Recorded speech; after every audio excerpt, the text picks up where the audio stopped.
Sa nakaraang kwento natin ay sinusundan si Yeonwoo ng mga taga-Behemoth na clan at kinumpirma ng lalaking pula ang buhok na kung siya ba ang tinatawag na hoarder. At sa pagpapatuloy ng kwento, tinanong naman siya ni Yeonwoo kung ano ang kanilang kailangan sa kanya. Tugon naman ng pulang buhok na mayroon lang silang gustong i-check sa kanya at dagdag niya pa na narinig niya naman siguro ang taong sumisira sa mga tahanan ng mga hayop sa ika-11 na palapag nitong nakaraan lang at dahil sa taong ito at maraming tao ang nahihirapan sa paghanap ng mga kinakailangan nilang materyales.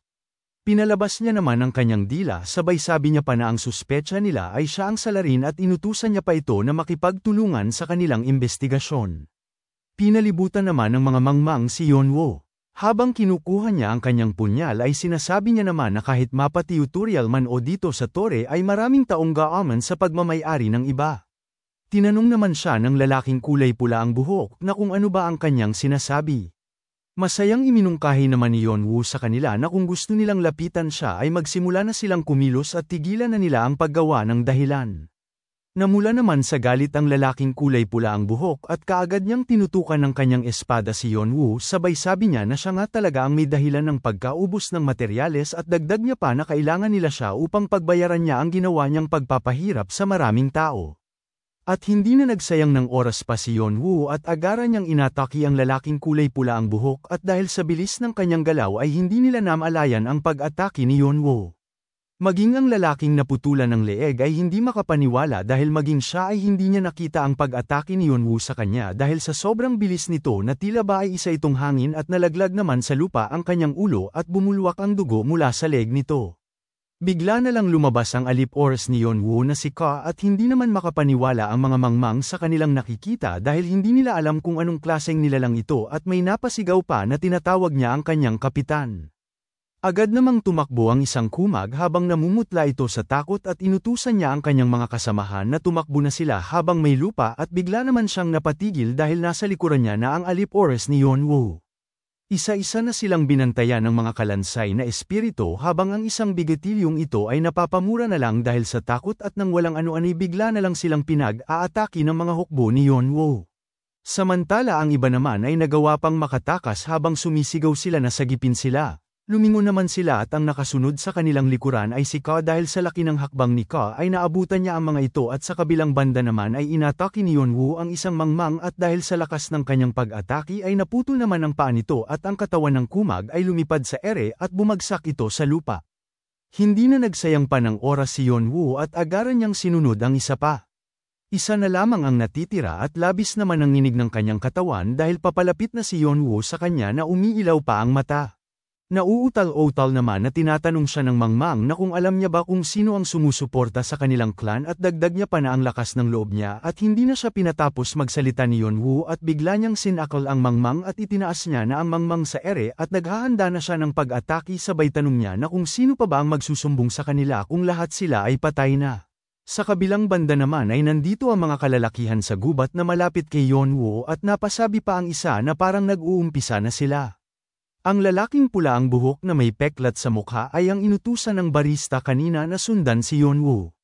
Napatanong naman ang lalaking mahaba ang buhok na ang mga bastardong iyon ay ang mga malalakas na nanggaling sa clan na tinatawag na Behemoth ay umalis upang dakpin ang hoarder. Pinagpawisan naman ang lalaking may peklat sa mukha at napatanong siya sa kanyang sarili na kung kaya bang ubusin ng hoarder ang Behemoth at napasabi na lang siya sa kanyang isipan na nakakabaliw iyon dahil ang ibig sabihin lang noon ay hindi natatakot ang hoarder na kalabanin ang Asher Sword Clan. Sinabi naman ng mahabang buhok na ang hoarder ay nag-iisa lang kahit gaano man ito kalakas ay hindi niya sila makakayang lahat. Ipinaliwanag niya naman ang kanyang plano na kailangan lang nilang palibutan ang hoarder at sabay-sabay nilang atakihin ito.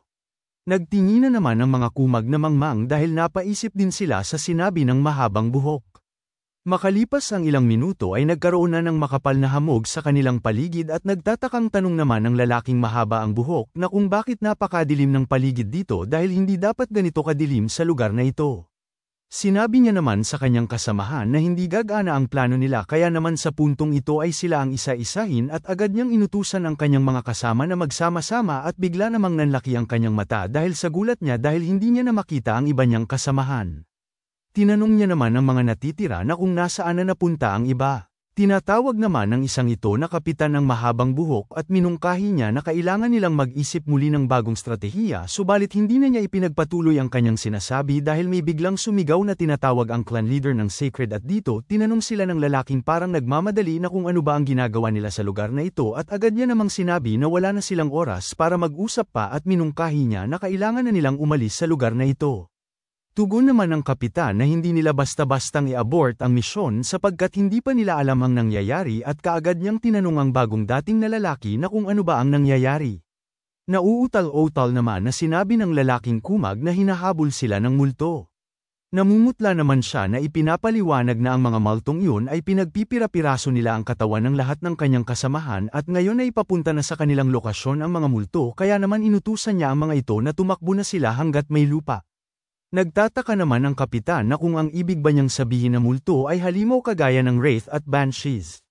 Sumigaw naman ang lalaki na mas malala pa sila kumpara doon at nagmamadali siyang pinatabi ang kapitan at bigla naman siyang natigilan at namutla sabay sabi niya pa na hindi niya kayang manatili pa dito.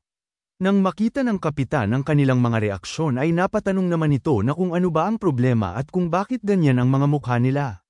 Itinuro naman ng lalaking mangmang at nauutal-utal niyang sinabi na nasa likuran niya at lumingon naman ang kapitan na walang kamuwang-muwang at bigla siyang may nukbang nika at nang makita yun ng mga kumag ay tumakbo naman ang isa samantala ang isa naman ay hindi na nakagalaw dahil sa takot niya. Napasigaw naman ang tumatakbo na halimaw ang isang yan habang ang isa naman ay hindi pa rin nakagalaw sa kanyang kinatatayuan at nanginginig ang kanyang buong katawan. Sa kabilang banda naman ay naghahanda na ng pag-atake si Bu. Sa katunayan ang hamog ay mayroong tungkulin dahil pinapahina nito ang pandaman ng mga manlalaro at nagiging dahilan nito upang mawala ang manlalaro sa kanilang direksyon at maaari pang mawala ang kanilang paningin sa mga tao na tumatayo malapit sa kanila dahil binubulag nito ang kanilang paningin at nagiging dahilan din ito ng kanilang labis na pagkatakot at pumapasok sa kanilang isipan na tatambangan sila ng kanilang kalaban. Ang takot ng nararamdaman ng isa ay dahan-daang makakaapekto ito sa iba at dahil doon ay sa huli ay magiging dahilan nito ng pagkataranta ng buong grupo. Sa isip-isip naman ni Bu maaaring simpleng pampahina lang na sumpa ang kanyang gagamitin subalit napaka-epektibo naman ito. Napasabi naman siya na ang mga kalaban nila ay napakahina at mga tanga at napatanong naman siya na kung sino ba sila upang puntahan at patayin ang kanilang master. Naalala niya naman ang kanyang master na si Yonwoo at sa isip-isip niya pa na ang kanyang master ay ang sumagip sa kanya mula sa paghihirap sa kulungan ng mga patay mula sa hindi maarak na ikailaliman ng impyerno. Naisip niya naman na pagtapos nilang maubos ang mga pesti na mga taong ito ay natitiyak niya naman na ang kanilang mabait na master ay reregaluhan sila ng maraming butil ng espiritu at naisip niya naman na dahil doon ay mas lalakas pa siya. Ayon pa sa kanya na malakas na nga siya subalit kapag mas malakas pa siya kaysa sa kasalukuyan niyang lakas ay nagtataka lang siya na kung ano bang klaseng libangan naman ang kanyang ma-enjoy. Naalala niya naman ang sinabi ng kanyang master na magiging lich siya kalaunan at makakaya niyang makamit ang mga bagay na mas higit pa. Sa isip-isip niya na kung mangyari man yun ay mas magiging may pakinabang na siya sa kanyang master at mas mapapasaya niya ang kanyang sarili. Napangiti naman siya dahil naisip niya na magagawa niya ng mawasak ang mga kalaban ng kanyang master. Sa kabilang banda naman ay takot na takot ang lalaking kulay pula ang buhok na may peklat sa mukha at tinanong niya ang kanyang kasamahan na kung tatlo na lang ba silang natitira. Napahawak naman siya sa kanyang ulo at napamura siya at napatanong na lang siya na kung bakit ba ito nangyayari sa kanila. Natigilan naman ang kanyang kasama at napatanong siya na kung narinig ba nila ang tunog na yon. Habang papalapit sa kanila ang tunog ay hindi naman sila gumalaw sa kanilang pwesto at dito dahan-dahan nilang nakikita ang isang nilalang na umiilaw ang mata at ang taong ito ay ang ating bida at tuluyan na nga nila siyang nakita kahit na makapal ang hamog. Tiningnan naman sila ni Yonwoo at tinanong niya sila na kung mayroon bang gustong mabuhay sa kanilang tatlo dahil bibigyan niya ng pagkakataon ang isa sa kanila. Makalipas ang ilang saglit ay pinagpapatay na ni Yonwoo ang dalawa at habang nagaganap yun ay napapahawak na lang sa kanyang ulo ang may peklat sa mukha at pinatay na din ni Yonwoo ang isa niyang kasama at tumalsik ang dugo sa kanya. Tinignan naman siya ni Yonwoo habang nanginginig at tinanong niya ito na kung gagawin niya ba ang lahat kagaya ng sinabi niya. Yumuko naman siya habang nagmamakaawa siya na huwag siyang patayin dahil mayroon siyang anak. Pinatigil naman siya ni Yonwoo at tinanong niya ito na kung kilala niya ba ang mga taong nagbigay alam sa kanyang lokasyon at inutusan niya ito na sabihin niya sa mga taong yun ngayon na kung mauulit pa muli ito ay sisiguraduhin niya na uubusin niya ang mga ito na tila ba ay hindi sila nabuhay sa mundong ito. Tinanong naman siya ng pulang buhok na kung yun lang ba. Tinanong naman siya ni Yeonwoo na kung bakit at kung may kailangan pa ba siya. Yumuko na naman siya ulit at sinabi niya na wala naman at titiyakin niya na sasabihin niya ito sa taong nagbigay sa kanyang lokasyon at inulit niya ang kanyang sinabi na bibigyan niya ang mga ito ng babala at siya na ang bahala sa gawain na iyon at agad naman siyang tumakbo ng napakabilis. Nasa likod naman ni Yeonwoo si Noel at inutusan niya ito na sundan niya ang isang yon. Sa isip-isip naman ni Yeonwoo na si Noel ay susundan niya ang manlalarong iyon at alamin kung sino ang kumalat ng impormasyon patungkol sa kanyang lokasyon. At kapag malaman niya na kung sino ang mga ito ay iisa-isahin niya ang mga ito at uumpisahan niyang resolbahin ang problema hanggang sa maubos niya na ang lahat ng pinanggagalingan nito. Napagtanto niya naman na maraming oras ang nasayang niya dahil dito at napagdesisyonan niya naman na kailangan niya ng magmadaling kolektahin ang natitirang materyales upang makagawa na siya ng lalagyan ng Flame of Life. Sa kabilang banda naman ay nandito pa rin ang barista sa kanyang tindahan at nagpupunas ng mga wine glass habang nagtataka siya na kung bakit hanggang ngayon ay wala pang nakarating sa kanya na balita. Ilang oras na ang lumipas nang may padala na ang impormasyon sa iba't ibang clan sa syudad na ito. Dahil sa paghahanda para sa digmaan sa pagitan ng Red Dragon Clan at Azure Sword Clan, maraming bilang ng mga clan ang nagtipon-tipon sa syudad ng Barak at ang impormasyon patungkol sa Hoarder ay ibinibenta sa malaking halaga at para mahuli nila ito ay marami sa mga clan ang nagsanib puwersa upang makipagtulungan na mahuli ang Hoarder. Ang impormasyon na yon ay isa sa pinakaimportanteng piraso para sa Starlight Pub. Sa isip-isip naman ng barista na kahit mahuli man nila o hindi ay magandang pagkakataon na rin ito upang malaman nila kung gaano kalakas ang Hoarder dahil pinaplano niya na ibebenta niya ang impormasyon na ito sa malaking halaga. Maya-maya pa ay may bigla na lamang bumukas ng pintuan at ang taong ito ay ang kanyang inutusan kanina at habang pinagmamasdan niya ito ay sa isip-isip niya naman na parang nabigo ito sa kanyang misyon. Sininyasa naman ng barista ang kanyang mga alip-ores at minura naman siya ng kulay pula ang buhok dahil alam niya na ang gagawin sa kanya. Bigla naman siyang nilapitan ng malalaking tao kasama na ang barumbadong kalbo na sugarol sa likod. Natakot naman ang lalaking pula ang buhok at nang walang ano-ano'y bigla namang natigilan ang malalaking tao dahil napansin nila ang malaking nilalang sa kanilang harapan. At dito umatungal si Noel at naghanda siya ng pag-atake at nang makita nila yun ay nagtataka naman sila kung anong klaseng nilalang ito. At mas lumalaki pa ito at nang walang ano-ano'y bigla na lang sumabog ang lugar at nang makita iyon ng mga taong nasa labas ay nagtataka naman sila at napatanong na kung ano ba ang nangyayari doon. Pagtapos ng pag-ataking yun ay bigla na lang nagkaroon ng malaking bakas ng pagsabog sa lugar. Kinaumagahan ay pinuntahan na ni Yeonwoo ang pugad ng Phoenix at nang makita siya ng Phoenix ay nagtataka lang ito at sinabi niya pa na natagalan siya kaysa sa inaasahan niya. Tugon naman ni Yeonwoo na mayroon lang siyang inasikaso na mga insekto. Tugon naman ng Phoenix sa kanya na parang mayroong nangyari na hindi niya nakita.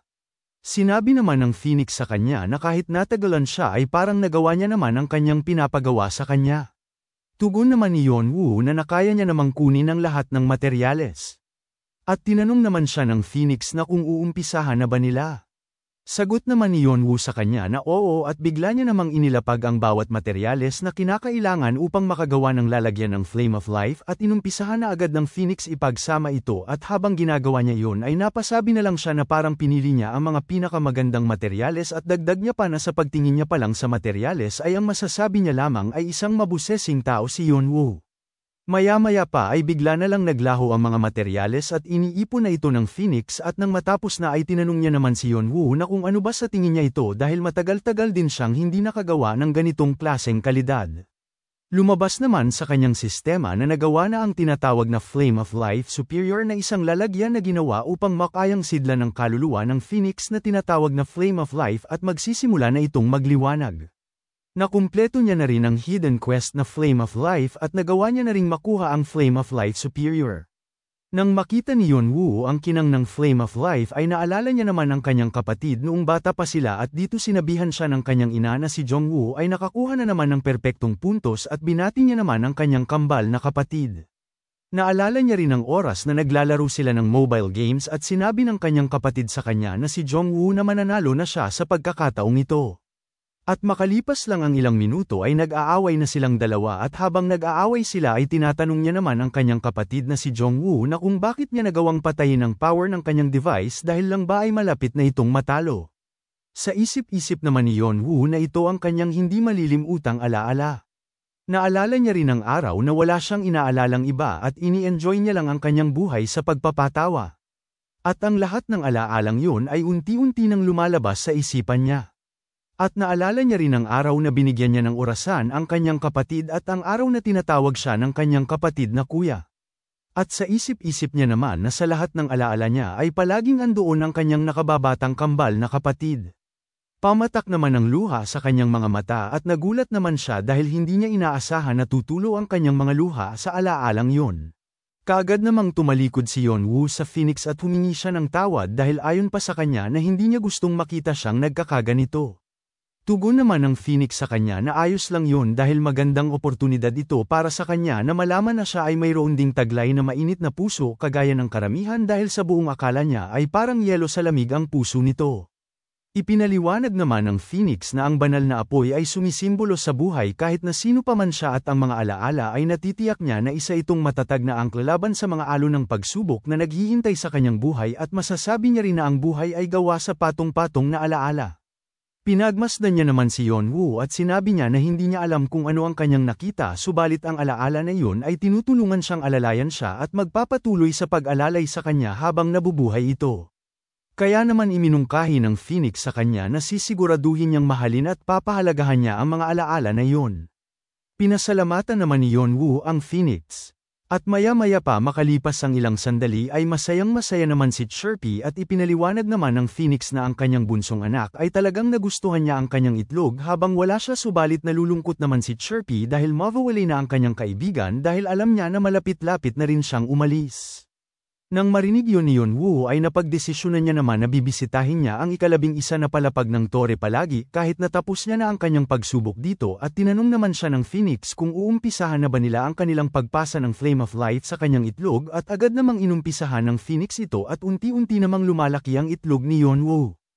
Habang nagaganap yun ay napasabi na lang ang Phoenix na bihira lamang nangyayari na ganito na kalaki ang itlog bago pa man ito mapisa at napatanong naman siya na kung isa ba itong mythical dragon. Umilaw ng husto ang itlog ni Yeonwoo at mas lumaki ito at unti-unting lumalabas ang tunay na kulay nito. At nang matapos na ay pinagmasdan naman nila itong dalawa. Naghintay sila ng naghintay at nang napagtanto nilang hindi napipisa ang itlog ay nagtinginan naman silang dalawa na may pagtataka sa kanilang mga mukha. Hinintay pa nila ng sandali na mapisa ang itlog subalit sa tagal na nilang naghihintay ay hindi pa rin napipisa ang itlog.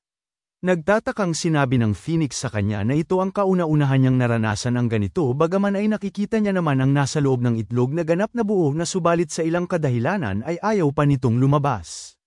Napabuntong hininga na lang ang Phoenix at minungkahi niya kay Yeonwoo na maghintay pa muna sila kahit sandali at obserbahan ang itlog sa ngayon dahil baka magbago ang isip nito at magdesisyong lumabas at sinang-ayunan naman yon ni Yeonwoo. Pagtapos noon ay wala pa ring nangyayari kaya naman napagdesisyonan nilang dalawa na gumawa ulit ng maraming Flame of Life at itanim ito sa itlog ni Yeonwoo dahil iminungkahi ng Phoenix sa kanya kaya hindi lumalabas ang mythical beast sa itlog dahil kinakailangan pa nito ng mas maraming Flame of Life. Subalit sa kabila ng lahat ng iyon ay hindi pa din lumabas ang mythical beast sa itlog. Napasabi na lang ang Phoenix na nakakabaliw ang itlog ni Yeonwoo.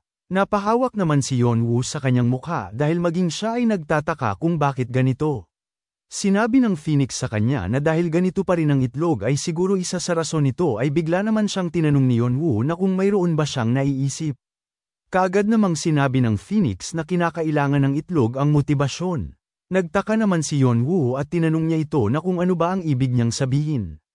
Tugon naman ng Phoenix sa kanya na kailangan ito ng motibasyon dahil kagaya nga ng kanyang nalalaman na ang mga mythical beast ay ang pinakaimportante para sa kanila ay ang pangarap dahil ipinanganak sila mula sa pangarap at mabubuhay silang hinahangad ang pangarap na iyon. At kung nararamdaman nila sa lugar na walang pangarap ay hindi nito gugustuhing mabuhay sa lugar na iyon. Tiningnan naman ng Phoenix si Yeonwoo sabay sabi niya na sa kanyang pagkakaalam ay ang lahat ng mga tao ay mayroong pangarap maliit man o malaki. Kaya naman kapag ang alaala ay ang umaalalay sa buhay, ang pangarap naman ay ang puwersang nagtutulak sa buhay. Tinanong naman siya ng Phoenix na kung mayroon ba siyang pangarap. Kinagabihan ay iniisip ni Yeonwoo ang kanyang pangarap at sa isip-isip niya na kagaya nga ng binanggit ng Phoenix patungkol sa pangarap ay siya naman ay wala siyang pangarap. At ayon pa sa kanya na kahit mayroon pa siyang pangarap ay iisa lamang at iyon ay ang maghigante subalit napagtanto niya naman na hindi naman pangarap yun kundi isang layunin dahil ayon pa sa kanya na palagi siyang naniniwala na ang pangarap ay isa lamang walang kwenta at nakakapagod na bagay at maya-maya pa ay bigla na lamang dumating si Chirpy. Hanggang dito na lang muna mga bossing. Kung gusto mong subaybayan ang kwentong ito, mag-like, comment, subscribe at hit mo na rin ang notification bell para ikaw ang unang makapanood pag may bago tayong upload. Kita-kits sa susunod mga boss.